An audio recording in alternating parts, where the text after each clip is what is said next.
Think about adding up numbers like 1, a quarter, a ninth, a sixteenth, and so on forever. Just a series of fractions that keep getting smaller. No circles, no angles, nothing fancy. Any guess what this sum equals? Is pi squared over 6. Pi in a bunch of fractions?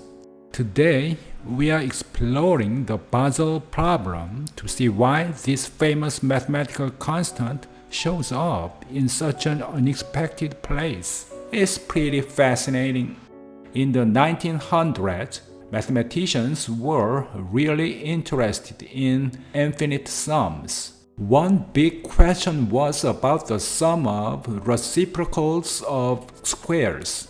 1 over 1 squared, 1 over 2 squared, 1 over 3 squared, and so on. This became known as the Basel Problem, named after the Swiss town where many mathematicians worked. People knew it added up to something around 1.64493, but they wanted the exact value. Then Leonhard Euler, an incredibly talented mathematician, solved it in 1735. It's exactly pi squared over 6, which is about 1.64493.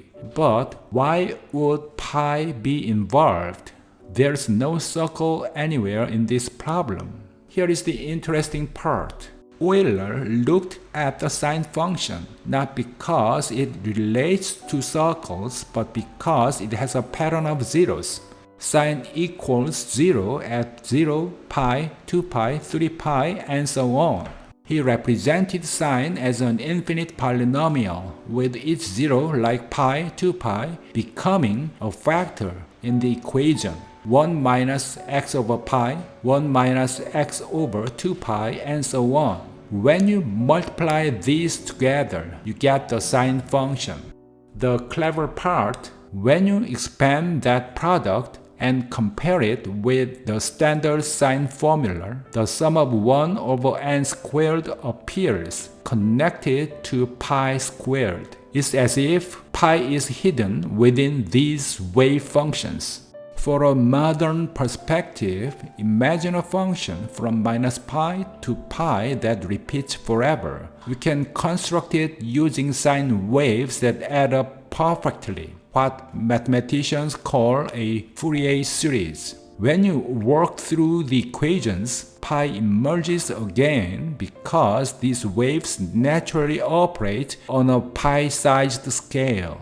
So why does pi show up here? It's not really about circles in this case. Pi represents the fundamental rhythm of waves, whether in sine functions or Fourier series. The sum of 1 over n squared behaves like a frequency pattern, with pi connecting everything together.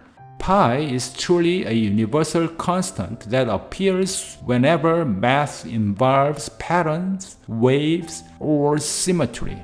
From adding up fractions to quantum physics, pi keeps showing up in surprising places. The Basel problem shows that pi isn't just about circles, it's much more fundamental to mathematics than that. Pretty amazing when you think about it. Thanks for watching. If you found this video helpful, give it a thumbs up and don't forget to subscribe to the channel.